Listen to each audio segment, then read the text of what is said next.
मित्राणि नमस्कृताय। कैसे हैं आप सब? उम्मीद है अच्छे होंगे, स्वस्थ होंगे। फ्रेंड्स, स्वागत है आपका संस्कृत शिक्षा में और मैं हूं बिंदु शर्मा। आज हम करेंगे मॉडल टेस्ट पेपर। ये इसके में जो प्रश्न है वो कहीं ना कहीं पहले एग्ज़ाम में आए हुए हैं। तो आइए शुरू करते हैं अपनी कक्षा। ये यूपी टीजीटी पीजीटी के लिए और एसटेट के लिए या एमपी वर्ग 2 के लिए, सबके लिए बहुत ही महत्वपूर्ण कक्षा होने वाली है। फ्रेंड्स, यदि कक्षा अच्छी लगे तो प्लीज़ लाइक कीजिए, शेयर कीजिए, कमेंट कीजिए और चैनल पर नए हैं तो प्लीज़ चैनल को सब्सक्राइब भी कीजिए। आइए देखिए, आज का अपना पहला प्रश्न है। त्रिविक्रम भट्ट का स्थिति काल माना जाता है दशम शताब्दी का पूर्वार्ध, दशम शताब्दी का उत्तरार्ध, 11वीं शताब्दी या 12वीं शताब्दी। तो त्रिविक्रम भट्ट का समय क्या माना जाता है? ये माना जाता है 10वीं शताब्दी का पूर्वार्ध। प्रश्न नंबर 2 देखते हैं। नल चंपू काव्य का नायक है? धीरोदात्त है, धीर ललित है, धीरोदत्त है या धीर प्रशांत है? नायक की 4 कोटियाँ होती हैं, धीरोदात्त, धीर ललित, धीरोदत्त और धीर प्रशांत।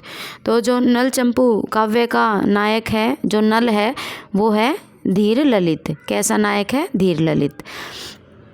आगे, नल चंपू के मंगलाचरण में देव स्तुति का सही क्रम क्या है? ब्रह्मा विष्णु महेश, सरस्वती शिव इंद्र या शिव पार्वती सरस्वती या शिव कामदेव और सरस्वती। तो नल चंपू के मंगलाचरण में किस किस की स्तुति की गई है? तो पहले शिव की, फिर कामदेव की और सरस्वती की। आगे, पंचपात्रम पद में समास है? अव्यभाव, द्वंद्व, द्विगु या कर्मधारी है? तो कौन सा समास है? ये है द्विगु। पंचपात्रम में पद में समास है द्विगु। Next question. समास में उपसर्जन का प्रयोग होता है पूर्व में, मध्य में, अंत में या कहीं भी? तो कहाँ होता है? ये होता है पूर्व में।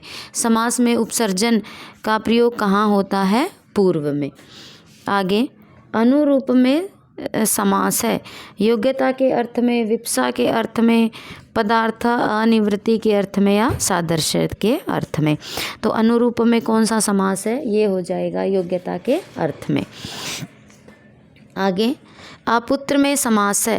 केवल समास, नए समास, अव्ययभाव या बहुव्रीहि? तो कौन सा समास हो जाएगा इसमें? इसमें हो जाएगा बहुव्रीहि समास। आगे,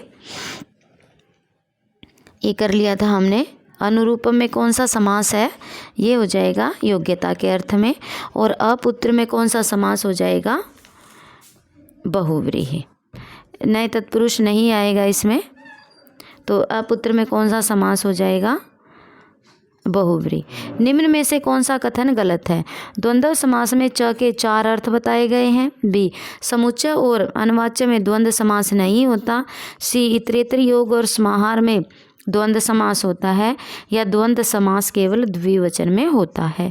तो कौन सा कथन गलत होता है? द्वंद्व समास केवल द्विवचन में होता है।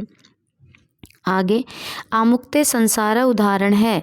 चतुर्थी विभक्ति का, द्वितीय का, मर्यादा का या अभिवृद्धि का?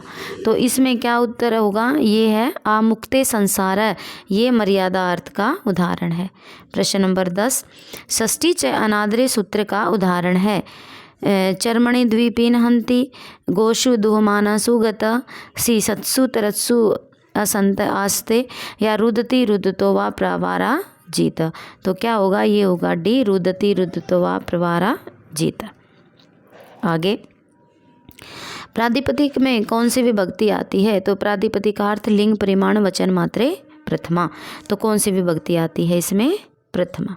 आगे, कर्म का विधान प्राय कितने प्रकार से होता है? 2, 3, 4 या 6? तो कर्म का विधान होता है 4 प्रकार से। प्रश्न नंबर 13। गाम दोग्धी पय में अकथितम कर्म है?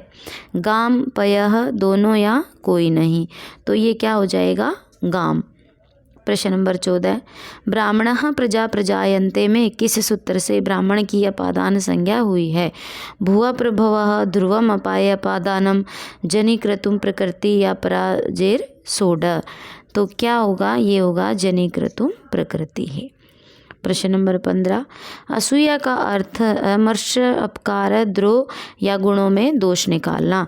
तो ये क्या हो जाएगा? असूया का अर्थ है गुणों में भी दोष निकालना। आगे, आगे देखते हैं,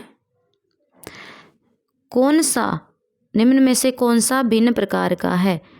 मृच्छकटिकम शूद्रक, अभिज्ञान शाकुंतलम कालिदास, शिशुपाल वध माघ या उत्तरामचरितम बहुभूति। तो ये क्या हो जाएगा, इसमें से क्या हो जाएगा? ये बहुत ही ईजी प्रश्न है फ्रेंड्स, इसका उत्तर आप कमेंट बॉक्स में बताएंगे, क्योंकि इनके लेखक और ये हमने पहले कर लिए हैं। आगे, ध्यान योग आत्म संयोगम गीता का कौन सा अध्याय है? 6वां, 12वां, 17वां या 15वां? तो ये कौन सा अध्याय हो जाएगा? ये हो जाएगा 6ठा अध्याय। आगे, राजा दुष्यंत द्वारा शकुंतला को दी गई अंगूठी पुनः किस अंक में प्राप्त होती है? 5वें में, दूसरे में, तीसरे में या 6ठे अंक में? तो कौन से अंक में प्राप्त होती है? ये होती है 6ठे अंक में।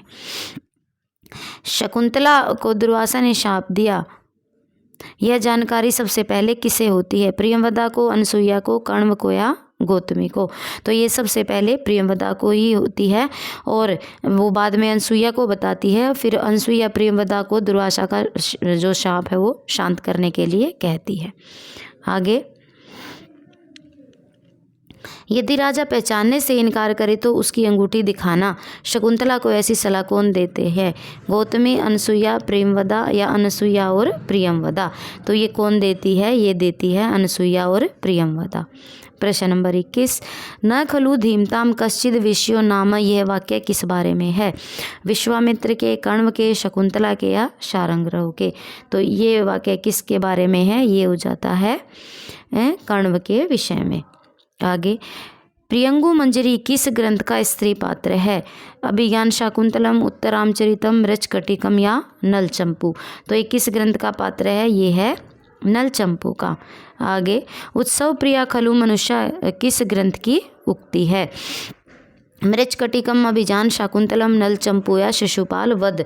तो ये किसकी उक्ति है? ये है उत्सव प्रिया खलु मनुष्य, ये अभिज्ञान शाकुंतलम की उक्ति है। तो प्रश्न नंबर 23 का उत्तर हो जाएगा बी। आगे, दुष्यंत द्वारा शकुंतला को दी गई अंगूठी शची तीर्थ में गिरी, यह जानकारी प्राप्त होती है? शकुंतला के कथन से, दुष्यंत के कथन से, शार्ंगधर के कथन से या गौतमी के कथन से? तो ये किसके कथन से होती है? ये होती है गौतमी के कथन से। प्रश्न नंबर 25, सांख्य के अनुसार किस प्रमाण की स्वतंत्र सत्ता नहीं है? प्रत्यक्ष, अनुमान, उपमान और शब्द? तो किसकी प्रत्यक्ष सत्ता नहीं होती? ये होती है उपमान की। आगे, सांख्य के अनुसार विकृति तत्व कितने हैं? 5, 7, 11 या 16? तो कितने हैं ये? तो ये हो जाएंगे 16। विकृति कितनी होती है? 16। आगे, सत्कार्यवाद की पुष्टि हेतु ईश्वर कृष्ण कितने हेतुओं का प्रयोग करते हैं? 5, 8, 3 या 6? तो 5 हेतुओं का प्रयोग करते हैं। आगे, सांख्य दर्शन का पुरुष नहीं है? चेतन, गुण रहित, प्रसव धर्मी या अप्रसव धर्मी? यदि आपको सांख्यकारिका पढ़नी है फ्रेंड्स तो आप प्लेलिस्ट में जाकर देख सकते हैं। तो ये है प्रसव धर्मी, वो चेतन भी है, गुण रहित भी है और प्रसव धर्मी वो नहीं है। और आज का अपना अंतिम प्रश्न, ज्ञानेंद्रियों की गणना नहीं, ज्ञानेंद्रियों में किसकी गणना नहीं होती? बुद्धि, चक्षु, श्रोत्र, त्वक? तो ज्ञानेंद्रियों में बुद्धि की गणना नहीं होती। चक्षु, श्रोत और त्वक ये क्या है? ये हैं ज्ञानेंद्रियाँ। तो फ्रेंड्स, ये थी अपनी आज की छोटी सी कक्षा और आज के हमारे 30 प्रश्न। आपको कक्षा कैसी लगी आप कमेंट बॉक्स में बता सकते हैं। तो आज के लिए बस इतना ही, मिलते हैं कल एक नई कक्षा के साथ। तब तक के लिए स्वस्थ रहिए, मस्त रहिए। नमो नमः।